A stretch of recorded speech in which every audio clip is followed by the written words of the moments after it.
जम्मू आ गए, दिल्ली आ गए, अलग अलग जगह पे आ गए, और अभी सरकार उनको कह रही है कि फिर से हम मेरी बात समझ गए? क्या सबके साथ मर्डर हो जाता है? क्या सारी बहुएं जला के मार दी जाती? Hello everyone, this is the class of the administrative law, and in this class we will discuss the various aspects of the administrative law. We will discuss what is the meaning of the administrative law, what is the main objective and purpose of the administrative law, and we will discuss in this class what are the important areas for your examination, whether it is PG CLAT examination, LLM entrance examination, or judicial service examination. What are the important portion basically? So we are going to discuss it. Look, administrative law is basically, we can say it is a very potent weapon to control the administrative function. As the name suggests, the name is basically administrative law. So basically it deals with the administration.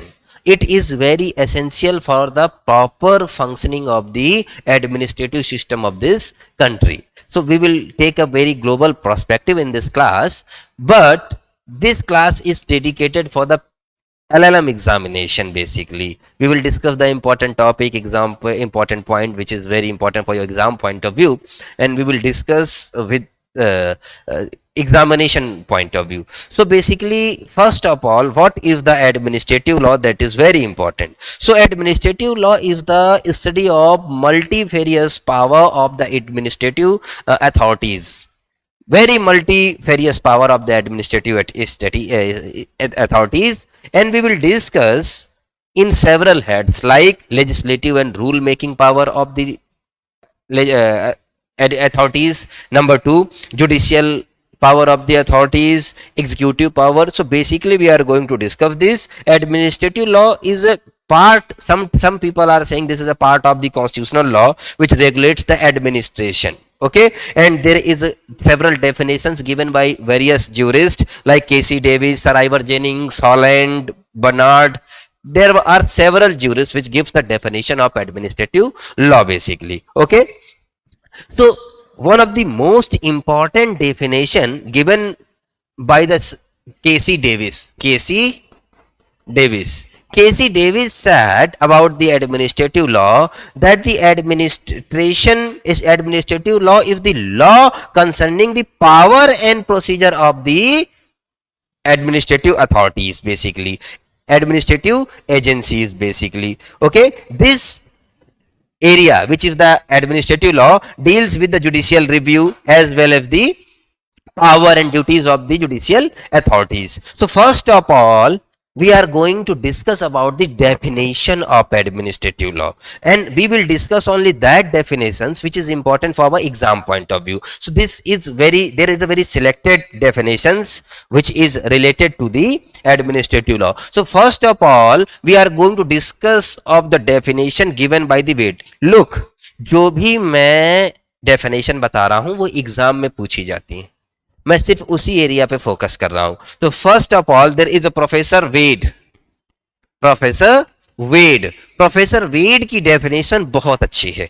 Just professor वेड कहते हैं administrative law is the potent weapon. What is the keyword? Administrative law is the potent weapon for bringing about the harmony between the power and justice. Look, जिसके पास भी power होगी वो उस power को exercise करेगा. अब इंपॉर्टेंट ये है कि how he is exercising that power, basically how they are using that power basically. So there was a definition given by the Professor Wade, and Professor Wade said the administrative law is the potent weapon for bringing about the harmony between the power and justice. It is a potent weapon for bringing harmony between the power and basically the justice. This is the definition given by the Professor Wade. Very important definition. One of the very famous jurist, Vanderbilt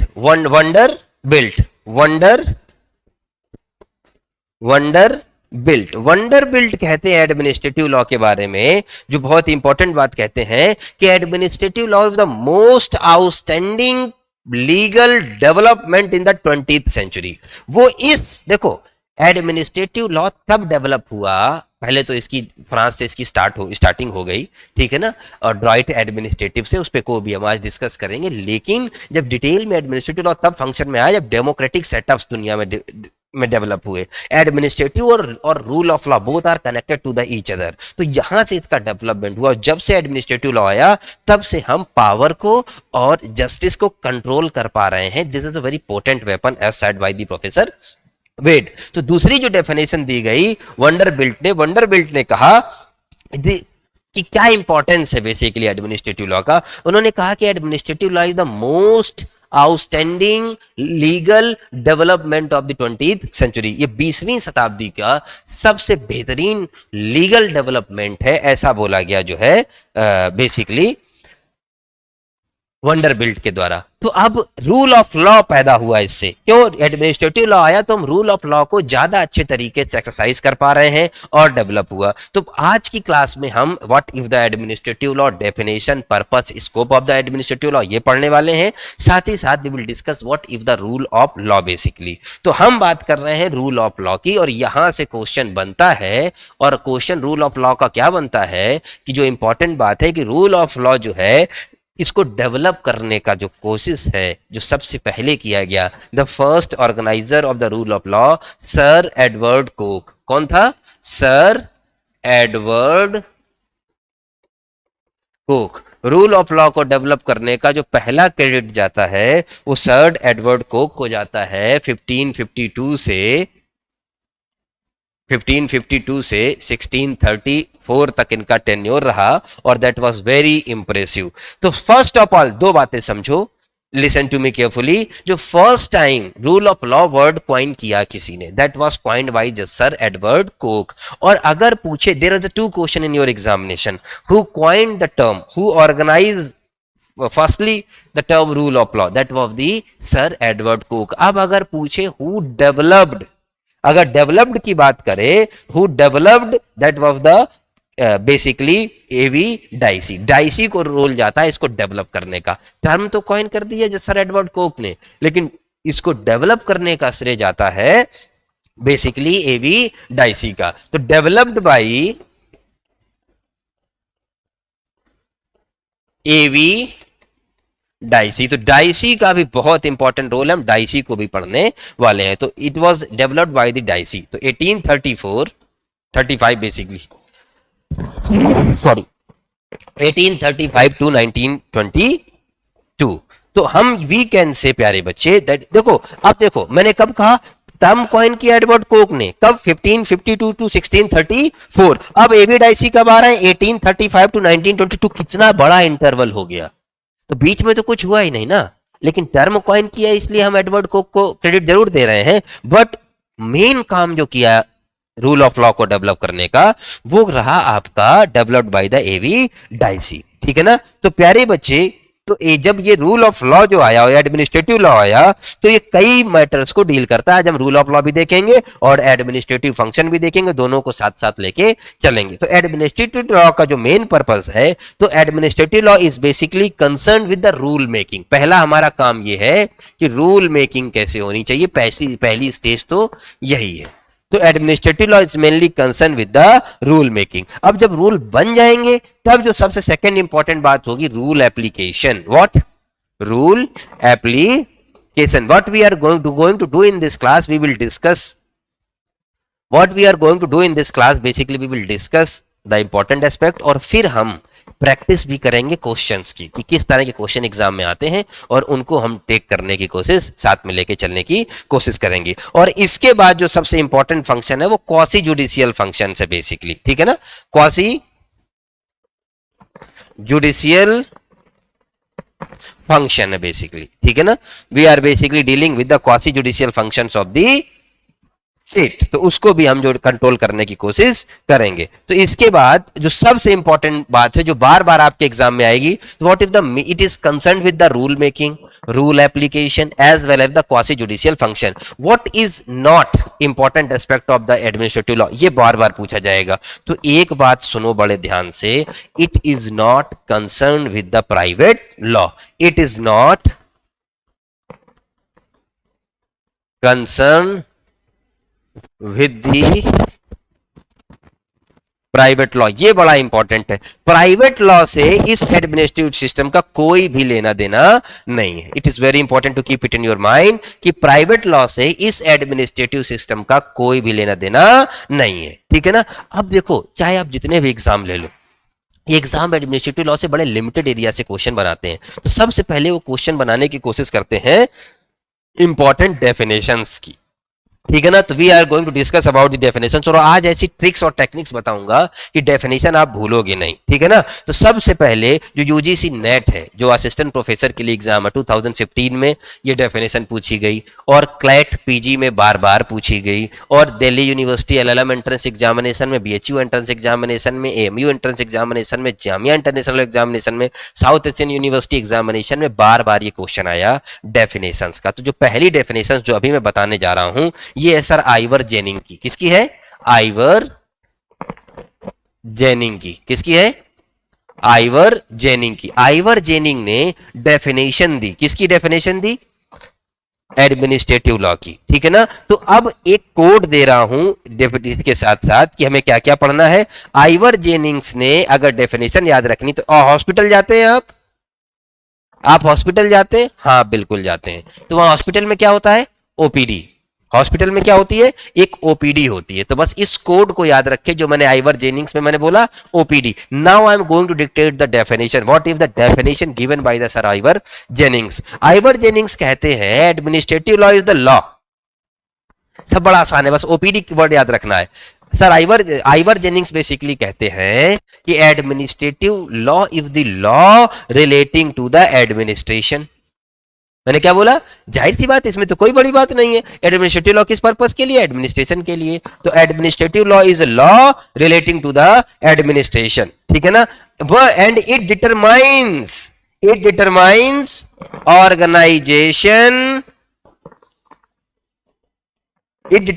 organisation, power and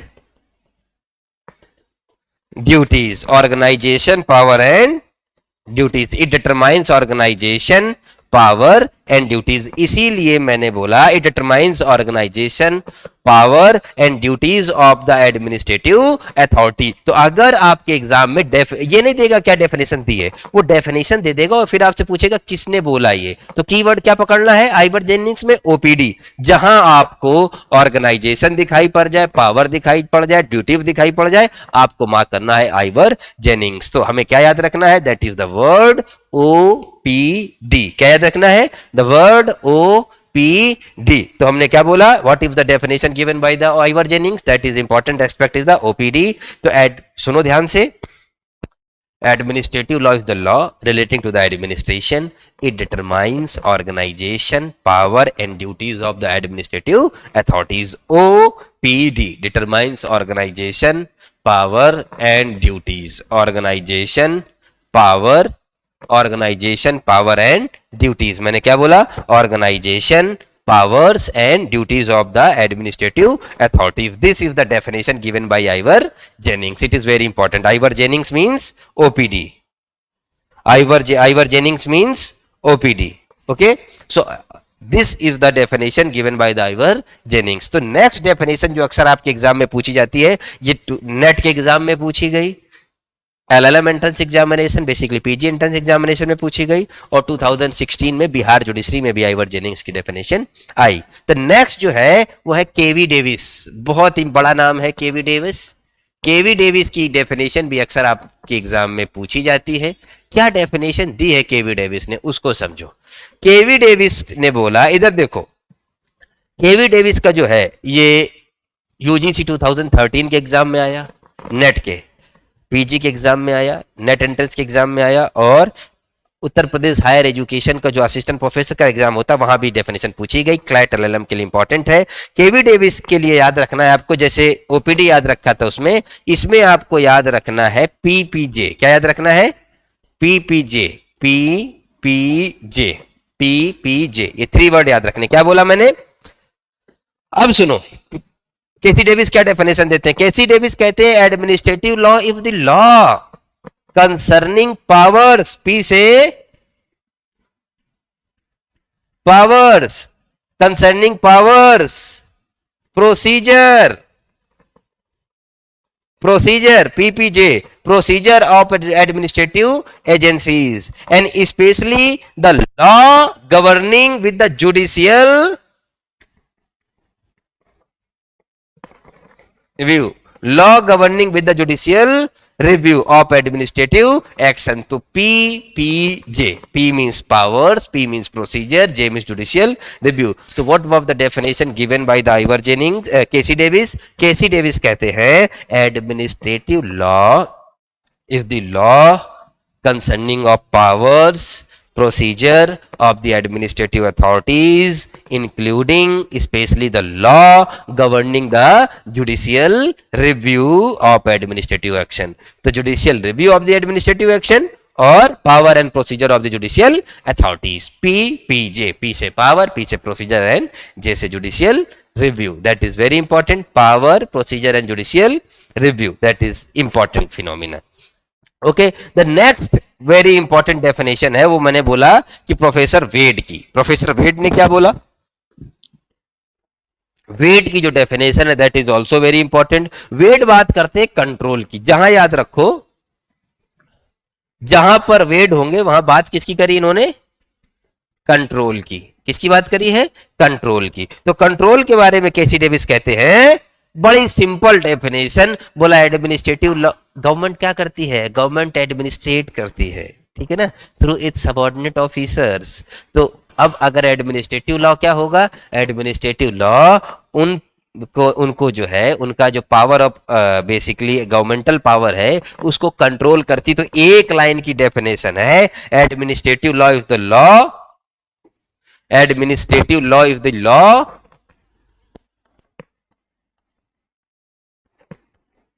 law is the law, basically the very important law relating to the control, बस यही important था, relating to control, इस word की मैं बात कर रहा था, relating to control the administrative actions, administrative power, basically governmental power to control the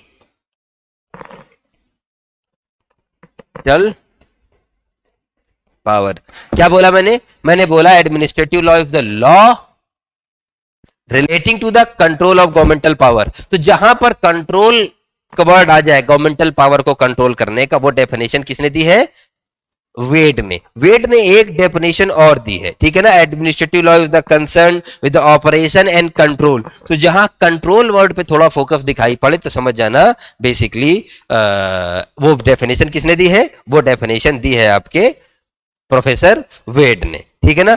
एक बात और है, एक what is the object of the जो एडमिनिस्ट्रेटिव लॉ, उस पर एक अथॉरिटी है और बड़े ही डेफिनेशन बहुत ही नामी जूरिस्ट है, ग्रिफिथ एंड स्ट्रीट। क्या नाम है? Griffith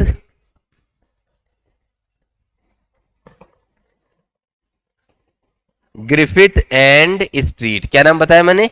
Griffith and street.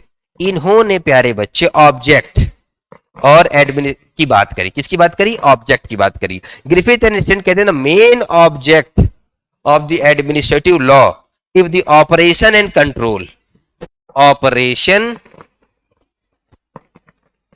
And control, देखो घूम के बात वहीं पे आ रही है कि operation and control basically of the administrative authority. तो इन्होंने क्या बोला ग्रिफिथ एंड स्ट्रीट ने कि द ऑब्जेक्ट क्या है इसका, किस लिए लाया गया एडमिनिस्ट्रेटिव लॉ?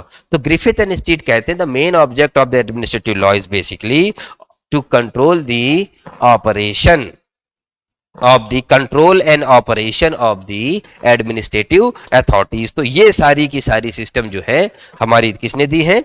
डेफिनेशंस हैं और यही एग्जाम में पूछी जाती हैं। आपको इतनी डेफिनेशंस पर ही फोकस करना है। कौन कौन सी? पहले आपकी आइवर जेनिंग्स की बात करी जिन्होंने ओपीडी यानी ऑर्गेनाइजेशन पावर एंड ड्यूटीज पे फोकस किया। सेकंड डेफिनेशन केसी डेविस की जिन्होंने पीपीजे यानी judicial review powers and procedure की बात करी। और इसके बाद वेड है जो administrative law if the control of governmental power की बात करते हैं। और इसके बाद मैंने एक डेफिनेशन किसकी दी? ग्रिफिथ एंड स्ट्रीट की, जो कंट्रोल और ऑपरेशन की बात करता है किसके? एडमिनिस्ट्रेटिव अथॉरिटीज की। तो ये सारी डेफिनेशन आपके एग्जाम में आती हैं, वो सारी की सारी हमने डिस्कस कर ली। प्यारे बच्चे, एक बहुत ही पुराना कॉन्सेप्ट है एडमिनिस्ट्रेटिव लॉ का, और उसको समझना बड़ा जरूरी है। ये बड़ा बार बार आपके एग्जाम में आता है। ड्रॉइट एडमिनिस्ट्रेटिव, क्या वर्ड है? ड्रॉइट। ड्रॉइट एक बड़ा इंपॉर्टेंट वर्ड है। ड्रॉइट एडमिनिस्ट्रेशन क्या है? Druitt administration. सर ये क्या वाला है? ये क्या आप बोल दिए ड्रॉइट एडमिनिस्ट्रेशन, क्या है ये? देखो इधर बहुत इंपॉर्टेंट है, यहां से क्वेश्चन बनता है और जो मैं लाइन बोलने जा रहा हूं उसी से बनता है। The concept of the droit administration was first developed in the France. तो पहला क्वेश्चन तो प्री में यानी ऑब्जेक्टिव एग्जामिनेशन में यहीं से बन जाता है कि the concept of Druitt administration कहां से डेवलप हुआ? तो ये डेवलप हुआ प्यारे बच्चे फ्रांस से। कहां पर डेवलप हुआ? फ्रांस से। तो जो कॉन्सेप्ट है वो कहां पर डेवलप हुआ? The concept of Druitt administrative was first developed कहां से हुआ? फ्रांस में डेवलप हुआ, ठीक है ना। और इसके फाउंडर किसको मानते हैं? Founder was basically Napoleon Bonaparte. ये एग्जाम में सारे क्वेश्चन आते हैं तभी मैं बोल रहा हूं। फाउंडर वाज बेसिकली नेपोलियन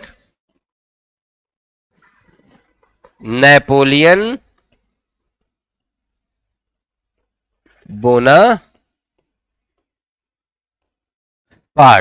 जो पहला क्वेश्चन मैंने क्या बोला? We are discussing about the droit administration. Sir ये क्या बोला है आपने? एक टर्म दे दिया ड्रॉइट एडमिनिस्ट्रेशन, ये है क्या चक्कर सर?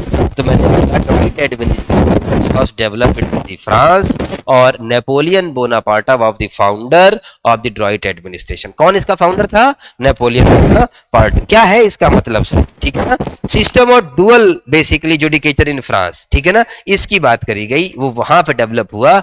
और जो डाइसी का रूल ऑफ लॉ है उन्होंने इसको बड़ा क्रिटिसाइज करने की कोशिश करी, बहुत क्रिटिसाइज करने की कोशिश करी, ठीक है ना। तो सबसे पहले अगर हम बात करें तो हमारे पास एक तरीके से डेफिनेशन है ड्रॉइट एडमिनिस्ट्रेटिव की, ठीक है ना। और ड्रॉइट एडमिनिस्ट्रेटिव ने जो है वहां पर भी काम किया और ये फ्रेंच कॉन्सेप्ट है, नेपोलियन बोनापार्टा इसके डेवलपर है और यहीं से ये पिक्चर जो है बेसिकली स्टार्ट हुई, ठीक है ना। तो बहुत सारे काम जो है करते हैं, बहुत सारे ऑब्जेक्टिव्स हैं एडमिनिस्ट्रेटिव लॉ के, जैसे वेरियस एडमिनिस्ट्रेटिव ऑर्डर्स देना, rule making power of the administrative agencies, judicial function, काफी judicial function of the judicial agencies, ठीक है ना। तो there is the government liabilities. तो ये सारी बातें जो है हम जो है डिस्कस करने वाले हैं। तो डेफिनेशन हो गई। सर डेवलपमेंट कैसे हुआ इंडिया में? हाँ ये बड़ा इंपॉर्टेंट क्वेश्चन है कि sir development of the administrative law in India, उस पर थोड़ा जोर दे, ठीक है ना। तो law commission of India in its report, कौन सी रिपोर्ट में? लॉ कमीशन ऑफ इंडिया की 14th रिपोर्ट में जो है इस रीजन को और इस इंपॉर्टेंस को कि एडमिनिस्ट्रेटिव लॉ का ग्रोथ इंडिया में होना चाहिए उसको इंपसाइज किया गया, ठीक है ना। और इसके वेरियस सोर्सेज, तो अब इंडिया में एडमिनिस्ट्रेटिव लॉ की ग्रोथ की बात करी गई। इंडिया में एडमिनिस्ट्रेटिव लॉ आएगा कहां से? वो बड़ा है, मतलब what are the sources of administrative law, that is very important. तो जो पहला सोर्सेज ऑफ एडमिनिस्ट्रेटिव लॉ की अगर हम बात करें तो क्या क्या एडमिनिस्ट्रेटिव लॉ के सोर्सेज हैं वो बड़े इंपॉर्टेंट है। तो पहला तो आपका है कॉन्स्टिट्यूशन, मैंने कहा इसीलिए some people are saying it is a part of the constitution law. सबसे पहला जो सोर्स है वो है कॉन्स्टिट्यूशनल लॉ, और जो दूसरा सोर्स है आपका स्टैट्यूट्स, स्टैट्यूट्स यानी लेजिस्लेशन जो है आपके, वो इसके एक मेन सोर्स है। तीसरा जो है जुडिशियल डिसीजन से भी हमारा development,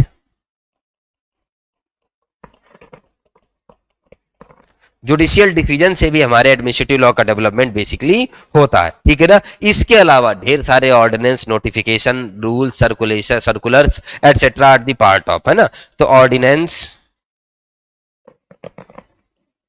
ordinances basically notifications,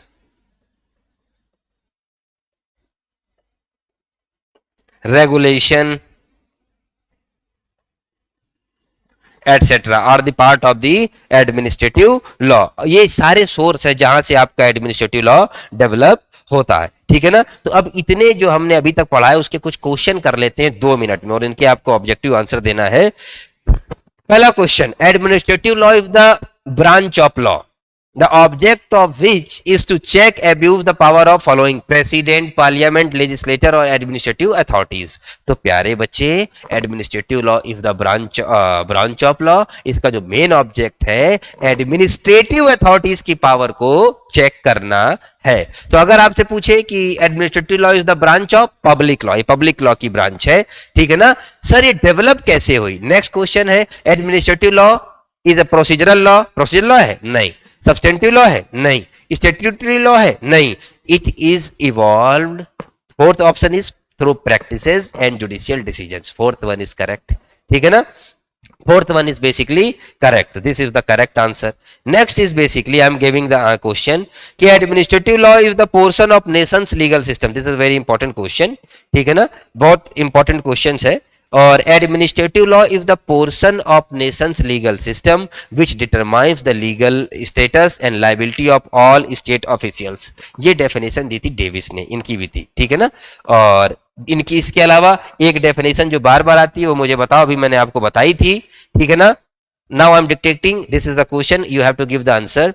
administrative, try to touch the key points जो मैंने अभी आपको बताए हैं. Administrative law is the law relating to the administration. Law relating to the administration. It determines organizations, power, duties, organization, power, duties of the administrative authorities. Organization, power and duties of the administrative authorities. ठीक है ना, ये किसने दी है ये definition? I am giving the option. K C Davis, K C Davis, okay, K C Davis, Ivor Jennings, professor Wade and Garner. अब आप बताओ किसने दिया? केसी डेविड, आइवर जेनिंग्स ने. OPD, organisation, power and duties. तो करेक्ट आंसर हो गया. तो हमने क्या खोजा? Keyword OPD. तो basically we are discussing this point. Okay, so we are discussing this point, super important है. और इसी को लेकर अगर हम आगे चलें, ठीक है ना, अब ये क्वेश्चन हमने क्या बोला, एक आंसर बताया था कि it is not related with the private law. इसका प्राइवेट लॉ से कोई लेना देना नहीं. बताया था कि नहीं बताया था? तो अभी मैं एक नेक्स्ट क्वेश्चन पूछ रहा हूं. Administrative law primarily does not concern itself which of the official function. Number 1 rule making, अभी बताया मैंने, rule application, judicial, quasi judicial action and private law. तो correct answer is private law, क्योंकि एक तरीके से वी कैन से कि administrative law is not concern with the private law. That is very important. That is very important. It is not concern with the private law. Okay, अब हम इसको आगे चलते हुए चल रहे हैं और इसको समझने की कोशिश कर रहे हैं कि क्या है एडमिनिस्ट्रेटिव लॉ, कैसे फंक्शन करता है. ठीक है, बहुत सारी डेफिनेशंस के बाद ड्रॉइट एडमिनिस्ट्रेटिव को भी समझेंगे. What if the Druitt administrative, और कैसे ये इसने अपने को सिस्टम को आगे किया. ठीक है ना, तो प्यारे बच्चे, अब इस एडमिनिस्ट्रेटिव लॉ को समझने के लिए बहुत सारे केसेस, बहुत सारे पार्ट और बहुत सारी चीजें जो है हमारे एग्जाम में आती हैं और उन्हीं को हम कंसर्न करते हुए चल रहे हैं. ठीक है ना, तो क्या क्या है, देखो इधर पहली बात कि आज हमें रूल ऑफ लॉ पढ़ना है कि what if the rule of law. Basically तो हमने अभी क्या पढ़ा? Nature, scope and basically extent of the judicial law. ठीक है ना, तो it is a public law. We are going discuss the administrative law in brief. तो अभी जो बोल रहा हूं उसको सुनो. Administrative law is a public law. It is a branch of constitutional law. It is dynamic and evolving process and concerned with the administrative process. This is the main nature of the administrative law. What are the scope of administrative law? It is related with the delegated legislation. Administrative adjudication को भी ये काम करता है और judicial control और administrative actions भी देखता है. डिस्क्रिशनरी पावर की भी बात करता है. ठीक है ना, अकाउंटेबिलिटी ऑफ मैकेनिज्म को भी लेके आता है. तो सबसे पहले एडमिनिस्ट्रेटिव लॉ को डेवलप करने का श्रेय जो अगर बोले तो इसको डेवलप करने में रूल ऑफ लॉ का बड़ा रोल है. और रूल ऑफ लॉ का जो कॉन्सेप्ट है वो डाइसी ने डेवलप किया. हालांकि सिर्फ टर्म कॉइन किसने किया? सर एडवर्ड कोक ने. और ये डेवलप हुआ फ्रांस के साथ. अगर सबसे पहली बात करें कहां से चालू हुआ? फ्रांस से, क्योंकि वहां का जो ड्रॉइट एडमिनिस्ट्रेटिव है, ठीक है ना, वो बड़ा इंपॉर्टेंट है. वहीं से जो है एवॉल्व हुआ. हमारे इंडिया में ये कैसे निकल कर आया? हमने अपनी इंडिया में बोला कि कॉन्स्टिट्यूशन की अगर बात करें हमारे इंडिया में ये कॉन्स्टिट्यूशन, स्टैट्यूट्स, जुडिशियल डिसीजंस और ऑर्डिनेंस, नोटिफिकेशन, रेगुलेशन, इससे डेवलप हुआ हमारा। इससे क्या हुआ? हमारा एडमिनिस्ट्रेटिव लॉ बेसिकली डेवलप हुआ। So we are going to discuss about the historical evolution. तो इंडिया के अंदर यहां पे डेवलप हुआ और सब डेवलपमेंट हुआ 19 इमरजेंसी के टाइम, इस टाइम 1975 टू 77 तक जो है इसको बहुत इंपॉर्टेंट तरीके से फोकस किया और डेवलप किया। ठीक है, now it has a very global influence like UK, Europe and all. ठीक है ना। तो अगर हम इसकी बात करें तो बहुत सारे लैंडमार्क डिसीजंस आए। जैसे सबसे अगर लीडिंग डिसीजन है वो A K. Kraipak versus union of India है। ठीक है ना। A K. Kraipak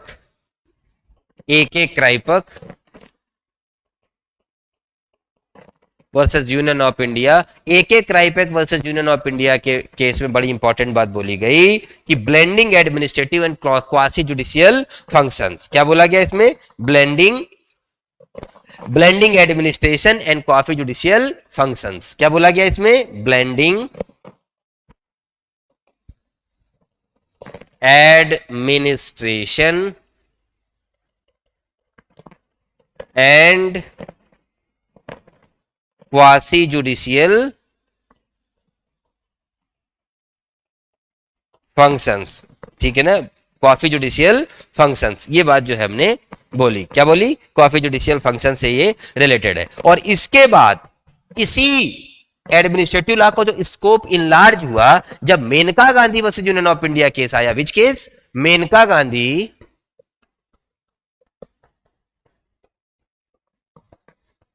versus union of, जब Maneka Gandhi versus union of India case आया तो उसमें इनलार्ज किया गया प्रिंसिपल ऑफ नेचुरल जस्टिस। तो इस इनलार्ज स्कोप कब हुआ? जब यहां से प्रिंसिपल ऑफ नेचुरल जस्टिस को भी हमने निकाल कर ले आए। और जब SP Gupta versus union of India case आया तब हमने ट्रांसपेरेंसी और अकाउंटेबिलिटी ऑफ एग्जीक्यूटिव की बात करी। तो ये सारे लेजिस्लेचर केसेस जो है वो बड़े इंपॉर्टेंट है, जो हमें किस में हेल्प कर रहे हैं? हमें हेल्प कर रहे हैं प्यारे बच्चे बेसिकली डेवलपमेंट पे। ठीक है ना। किस पे हेल्प कर रहे हैं? डेवलपमेंट पे। किस पे हेल्प कर रहे हैं? Development of the administrative law. तो दीज आर द पार्ट। ठीक है ना। अब हम आते हैं रूल ऑफ लॉ पे। बहुत इंपॉर्टेंट कॉन्सेप्ट है रूल ऑफ लॉ, और रूल ऑफ लॉ को आज पूरा डिटेल में समझेंगे और इसके क्वेश्चंस को भी लेने की कोशिश करेंगे। सर ये क्या भला है रूल ऑफ लॉ, और क्या रूल ऑफ लॉ हमारे कॉन्स्टिट्यूशन ऑफ इंडिया में भी है? क्या उसका कहीं कोई इम्पार्ट हमें दिखाई पड़ता है? ठीक है ना। तो this is basically a concept, this is the concept which is the foundation of the democratic system. This is the process that is the rule of law which checks on arbitrary power of the state. State की जो arbitrary power है उनको control करने की कोशिश कौन करता है? जो स्टेट की आर्बिट्रेरी पावर है उनको कंट्रोल करने की कोशिश आपका ये रूल ऑफ लॉ करता है। कौन करता है? आपका ये रूल ऑफ लॉ करता है। तो प्यारे बच्चे, this is the core principle of administrative law, that is very important. ये क्या है? एडमिनिस्ट्रेटिव लॉ का कोर प्रोसेस, जो कोर प्रोसेस है, और बिल्कुल उसी से आया। और मॉडर्न रूल ऑफ लॉ कहां से आया? एक दो बातें हैं। ठीक है ना। एक ड्यू प्रोसेस ऑफ लॉ, दो शब्द आप बार बार सुनते होंगे। ठीक है ना। और एक प्रोसीजर इस्टेब्लिश बाय लॉ। तो आज हम इन सारे प्रोसेस को, पहलुओं को देखने की कोशिश हम आज की क्लास में करेंगे। क्या है? ठीक है ना। तो first of all of law, rule of law was basically derive from the French phrase. ये डेवलप कहां से हुआ? एक फ्रेंच फ्रेज थी। कौन सी फ्रेंच थी? एक फ्रेंच फ्रेज था। ठीक है ना। वहां पे डेवलप हुआ। क्या बोलते थे उसको? उसको बोलते थे लॉ प्रिंसिपल,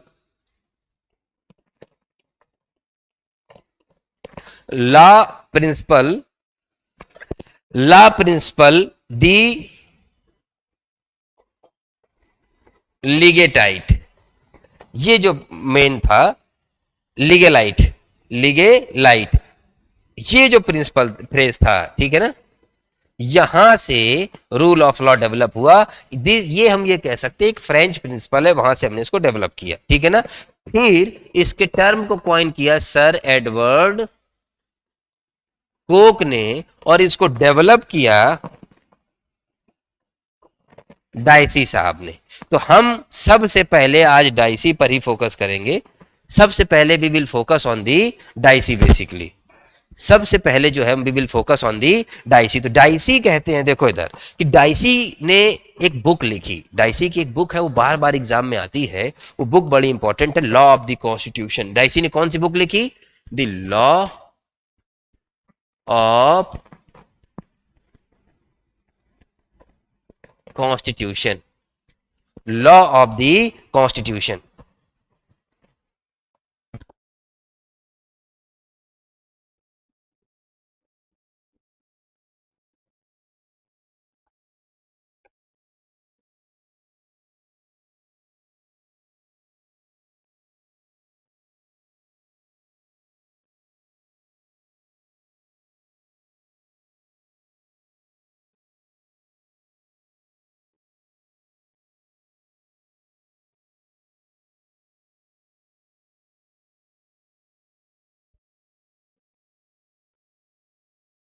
तो सबसे एक डाइसी ने एक बुक लिखी, बहुत इंपॉर्टेंट है, एवी डाइसी की एक बुक है। ये किसकी बुक है? ये अक्सर एग्जाम में आती है, एवी डाइसी की। This is the book of the AV Dicey, और इन्हीं के पास पूरा क्रेडिट, सोल क्रेडिट जाता है एवी डाइसी के पास, कैसे इन्होंने रूल ऑफ लॉ को डेवलप किया। ठीक है ना? इन्होंने बेसिकली 3 प्रिंसिपल आइडेंटिफाई किए। कितने प्रिंसिपल आइडेंटिफाई किए?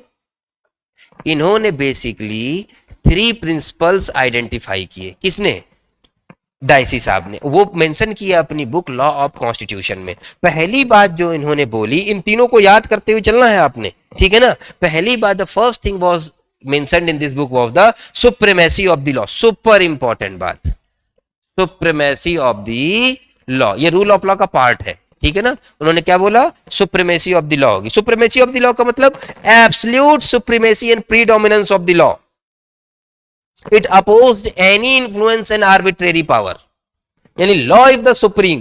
तो पहला प्रिंसिपल क्या बोला गया? सुप्रीमेसी ऑफ द लॉ, पहली बात हो गई। दूसरी जो इंपॉर्टेंट बात निकल कर हमारे सामने आई, जो बहुत इसी का पार्ट है, वो है एक बेसिकली दूसरा और इंपॉर्टेंट है, हमारे जो भले लॉ सुप्रीमेसी और लॉ डिस्क्रिमिनेट करे तो वो भी तो ठीक नहीं है ना। तो second is basically equality before the law. क्या है? और ये आपको अपने कॉन्स्टिट्यूशन ऑफ इंडिया में भी दिखाई पड़ जाएगा। The second, first principle of the basically supremacy of the law, second principle of the basically equality before the law, and third which is very important, predominance of the legal spirit। और यही third one क्या? Predominance of the legal spirit हमारे constitution में खोजने को नहीं मिलता है। First and second is also the part of our constitution. The first one is the basically supremacy of the law. Supremacy of the law means absolute supremacy and predominance of the law। Basically it oppose any arbitrary or basically we can say influence power। ठीक है ना? Second is basically equality of the law. Sir what do you mean by, sir what do you mean by equality of the law? इसका आपका क्या मतलब है कि equality of the law से आप क्या समझ रहे हैं? तो इक्वालिटी ऑफ द लॉ का means equality before the law, मतलब equal subjection of the law, मतलब law is equal for all classes to the ordinary law basically. ठीक है? Basically for the land administration. तो second is basically equality before the law. Equality before the law means equal before the law, equal subjection of the all classes for the law. And third one is basically, अगर हम third की बात करें तो पहला क्या है dicey का प्रिंसिपल? फर्स्ट क्या था? Supremacy of the law. Second क्या है? सेकंड है आपका बेसिकली इक्वालिटी बिफोर लॉ।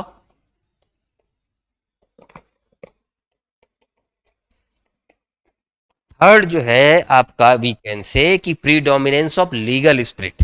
क्या बताया हमने?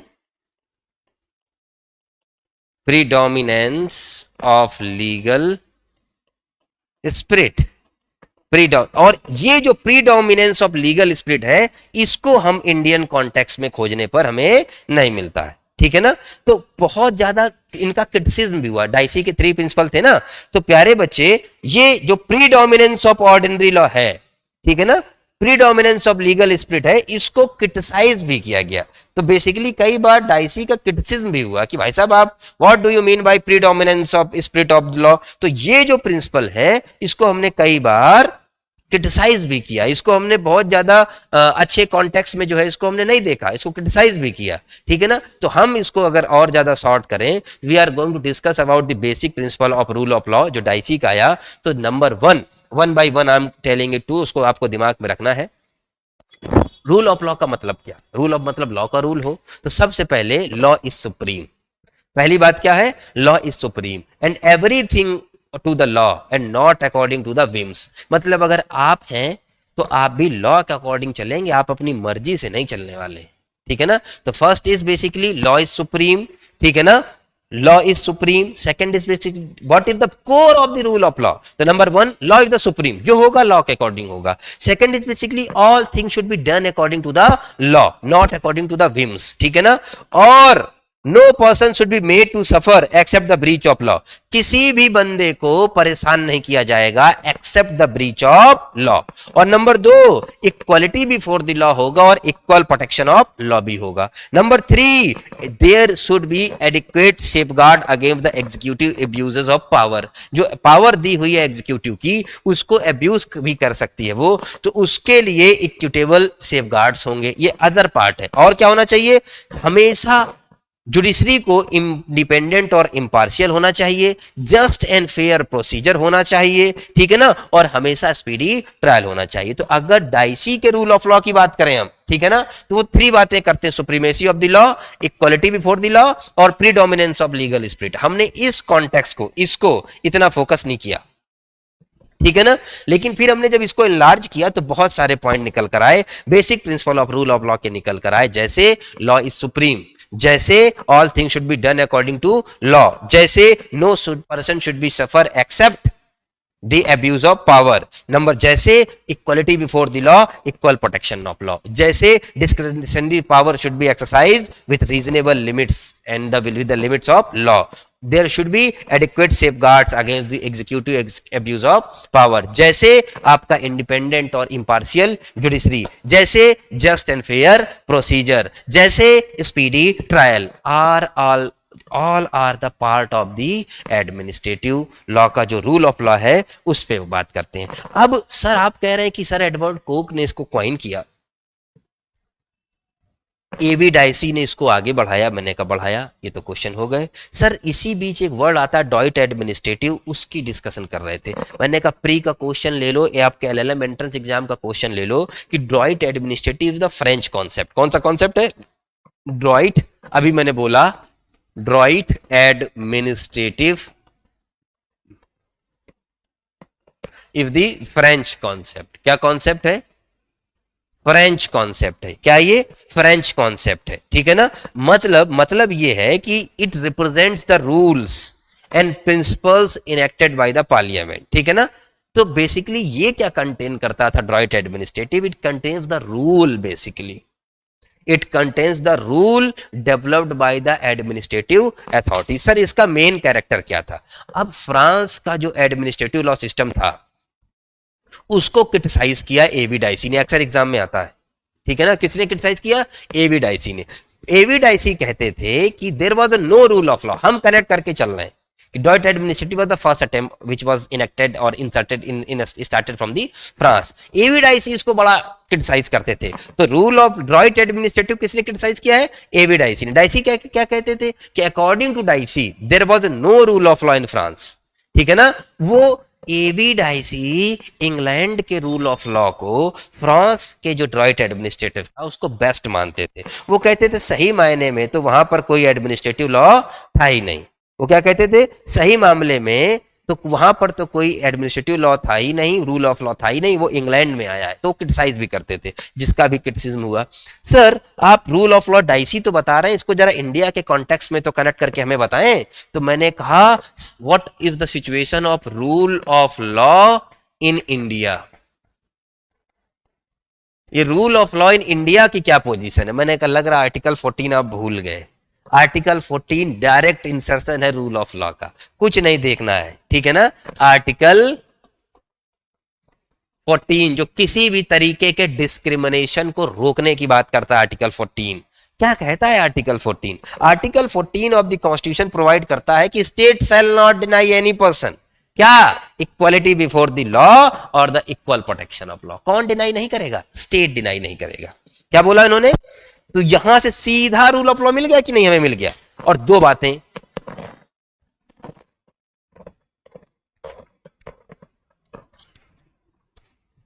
सीधा रूल ऑफ लॉ मिल गया कि नहीं मिल गया? आर्टिकल 40 में एक लाइन में, state shall not deny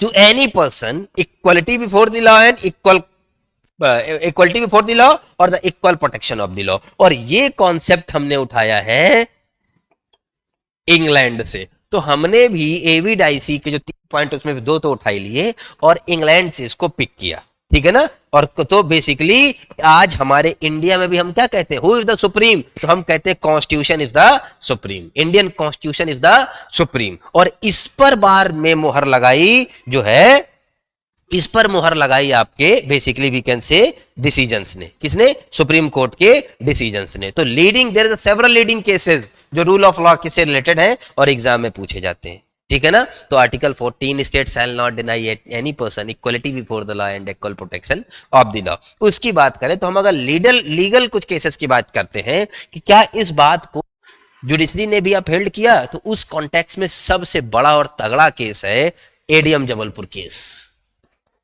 ADM Jabalpur case, ADM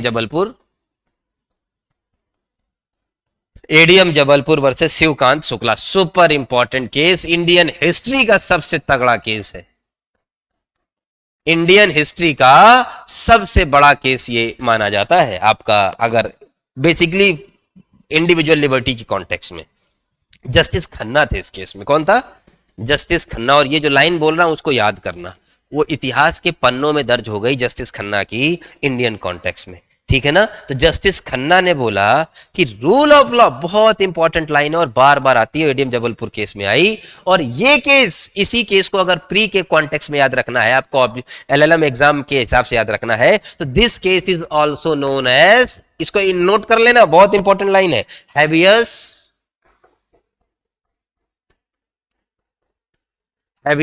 corpus case. यही केस है जिसे हैबियस कॉर्पस केस कहते हैं। और इमरजेंसी के टाइम था, जैसे ही ये केस डिसाइड हुआ, जो ताकतवर और पावरफुल लोग थे उन्होंने कंट्री तुरंत छोड़ दी। तो इन्होंने एक बड़ी अच्छी बात कही जस्टिस खन्ना ने बोला कि rule of law is the antithesis of arbitrariness in all civilised societies. बहुत अच्छी बात बोली जस्टिस खन्ना ने कहा कि rule of law is antithesis of arbitrariness in all civilised societies. बहुत अच्छी बात जो है, एक बात कही, किसने कही?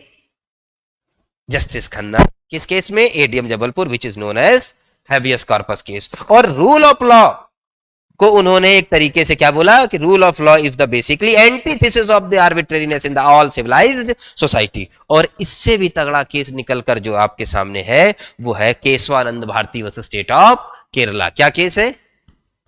Keshavananda Bharati versus state of Kerala. इससे तगड़ा कोई इंडियन हिस्ट्री में है केस? आप बताओ। इसमें भी रूल ऑफ लॉ को प्रोटेक्ट किया गया। उन्होंने कहा rule of law is the one of the most important aspect और doctrine of basic structure. Basic structure doctrine इस केस में दी गई। किस केस में? केशवानंद भारती केस में। लेकिन बेसिक स्ट्रक्चर जो दिया गया उसको बोला गया parliament can amend anything accept the basic structure. और इस केस में, केशवानंद भारती के केस में, रूल ऑफ लॉ को बेसिक स्ट्रक्चर बोला। किसने? बेसिक स्ट्रक्चर बोला। किसने? सुप्रीम कोर्ट ने। क्या बोला? This is the basic structure of the supreme court. तो बेसिक स्ट्रक्चर बोला, और बेसिक स्ट्रक्चर है तो रूल ऑफ लॉ को आप अमेंड कर नहीं सकते। बेसिक स्ट्रक्चर को हम बिल्कुल भी अमेंड कर नहीं सकते। एक बड़ी इंपॉर्टेंट बात है, ठीक है ना, बहुत इंपॉर्टेंट बात है, ठीक है ना। तो बिल्कुल अमेंड हम बेसिक स्ट्रक्चर को नहीं कर सकते, ठीक है ना। और इसके बाद जो है, अगर हम इस पे ध्यान दें तो बेसिक स्ट्रक्चर को हम अमेंड कर नहीं सकते, तो इसको रूल ऑफ लॉ को केशवानंद भारती केस में बेसिक स्ट्रक्चर भी बताया गया। That is also an important aspect. और तीसरा जो केस है जो बार बार आपके एग्जाम में ए के क्रैपक के नाम का आता है और बार बार आता है, ए के जहां से मैंने स्टार्टिंग की थी, एपे क्रैपक वर्सेस यूनियन ऑफ इंडिया। ये सुपर इंपॉर्टेंट केस है। एके क्रैपक वर्सेस यूनियन ऑफ इंडिया के केस में फिर रूल ऑफ लॉ का डिस्कशन किया गया और बोला गया rule of law runs like a golden thread. क्या बोला गया? गोल्डन थ्रेड, वर्ड याद रखना इसमें, गोल्डन। क्या बोला गया? Rule of law runs like a golden thread through every provisions of the constitution and undisputedly constitutes one of its basic structure। दो बातें बोली।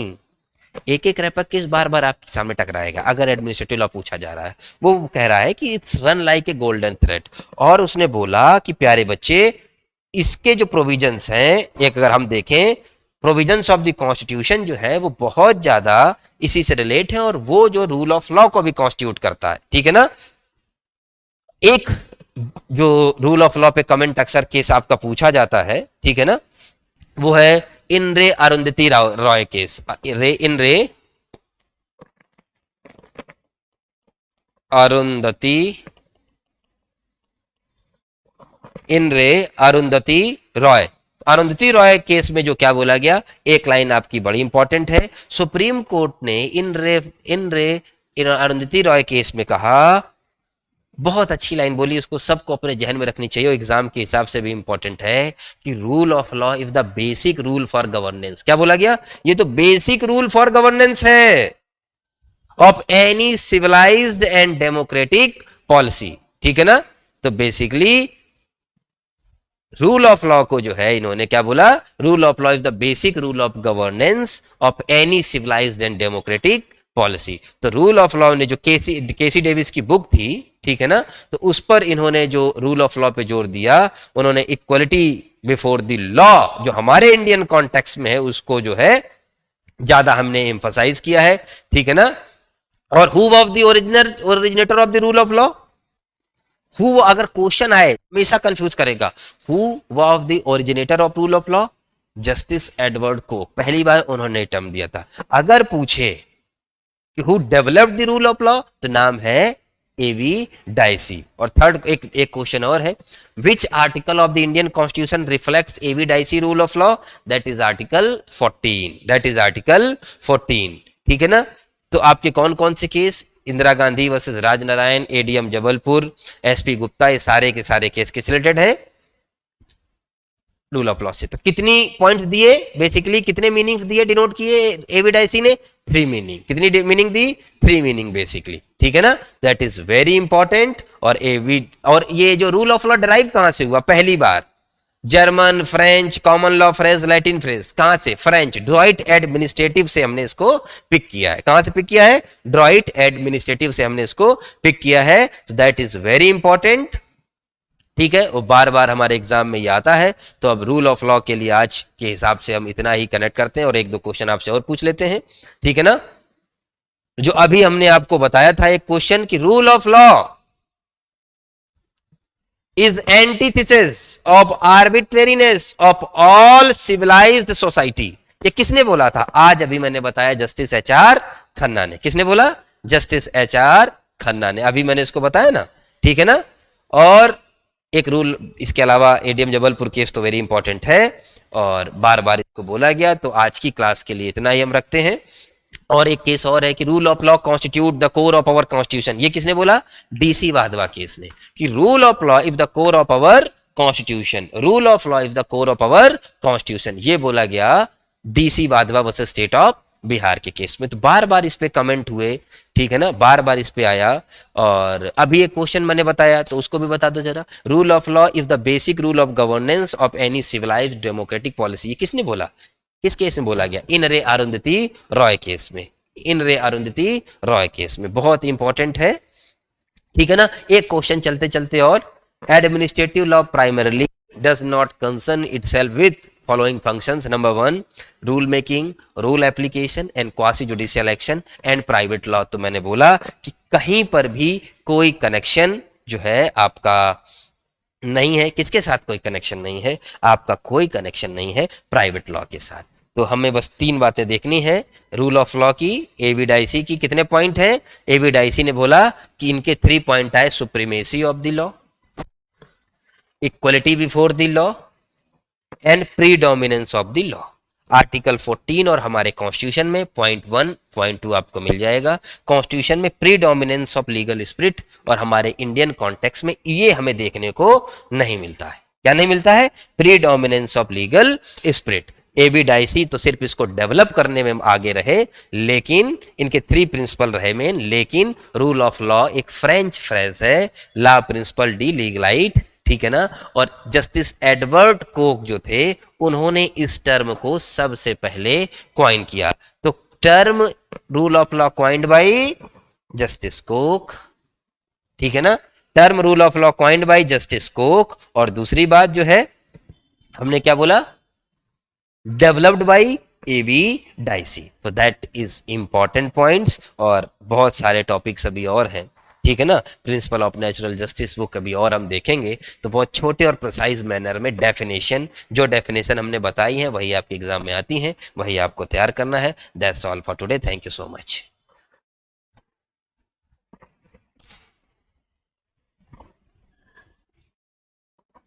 Subscribe for more content.